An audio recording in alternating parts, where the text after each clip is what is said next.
নমস্কার, আমি কাকলি দেবমিত্র আরও একবার আপনাদের সামনে নতুন একটি কবিতার সাথে। আমার আজকের নিবেদন মেঘবালিকার জন্য রূপকথা, জয় গোস্বামী। আমি যখন ছোট ছিলাম খেলতে যেতাম মেঘের দলে। একদিন এক মেঘবালিকা প্রশ্ন করল কৌতূহলে, এই ছেলেটা, নাম কি রে তোর? আমি বললাম ফুসমন্তর। মেঘবালিকা রেগেই আগুন, মিথ্যে কথা, নাম কি অমন হয় কখনো? আমি বললাম নিশ্চয়ই হয়, আগে আমার গল্প শোনো। সে বলল শুনবো না, যা, সেই তো রানী, সেই তো রাজা, সেই তো একই ঢাল তলোয়ার, সেই তো একই রাজার কুমার পক্ষীরাজে, শুনবো না আর ওসব বাজে। আমি বললাম তোমার জন্য নতুন করে লিখবো তবে। সে বলল সত্যি লিখবি? বেশ, তাহলে মস্ত করে লিখতে হবে, মনে থাকবে, লিখেই কিন্তু আমায় দিবি। আমি বললাম তোমার জন্য লিখতে পারি এক পৃথিবী। লিখতে লিখতে লেখা যখন সবেমাত্র 2-4 পাতা, হঠাৎ তখন ভূত চাপলো আমার মাথায়। খুঁজতে খুঁজতে চলে গেলাম ছোটবেলার মেঘের মাঠে। গিয়েই দেখি চেনা মুখ তো একটিও নেই এ তল্লাটে। একজনকে মনে হলো ওরই মধ্যে অন্যরকম। এগিয়ে গিয়ে বলি তাকে, তুমি কি সেই মেঘবালিকা? তুমি কি সেই? সে বলছে মনে তো নেই, আমারও সব মনে তো নেই। আমি বললাম তুমি আমায় লেখার কথা বলেছিলে। সে বলল সঙ্গে আছে, ভাসিয়ে দাও গায়ের ঝিলে। হ্যাঁ শোনো, এখন আমি মেঘ নই আর, সবাই এখন বৃষ্টি বলে ডাকে আমায়। বলি হঠাৎ এক পশলায় চুল থেকে নখ আমায় পুরো ভিজিয়ে দিয়ে অন্য অন্য বৃষ্টি বাদল সঙ্গে নিয়ে মিলিয়ে গেল খরস্রোতায়, মিলিয়ে গেল দূরে কোথায়, দূরে দূরে দূরে কোথায়। বৃষ্টি বলে ডাকে আমায়, বৃষ্টি বলে ডাকে আমায়। আপন মনে বলতে বলতে আমি কেবল বসে রইলাম ভিজে একসা কাপড় জামায়।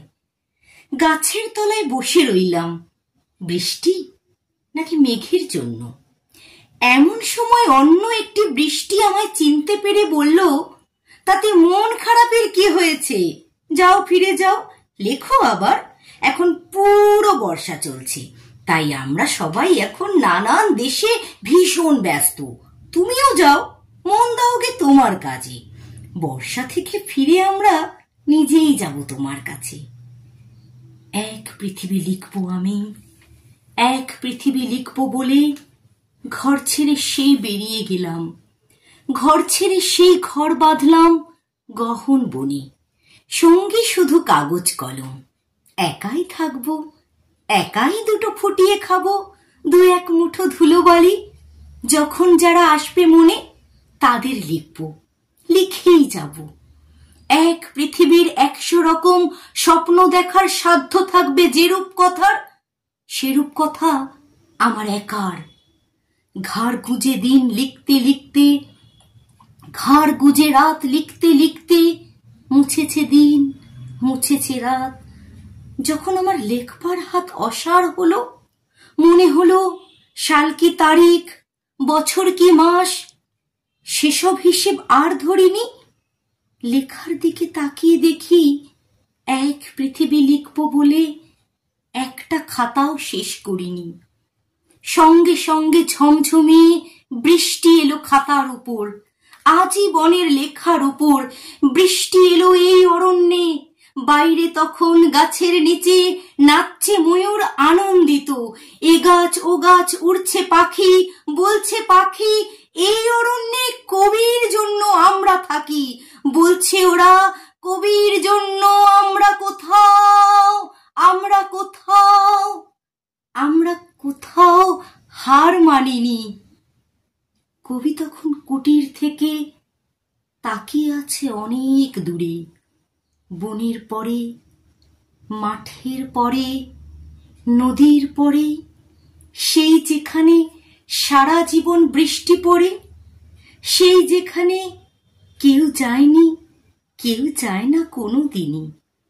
আজ সে কবি দেখতে পাচ্ছে সেই দেশে সেই ঝর্ণা তলায় এদিক ওদিক ছুটে বেড়ায় সোনায় মোড়া মেঘ হরিণী, কিশোর বেলার সেই হরিণী, কিশোর বেলার সেই হরিণী। নমস্কার।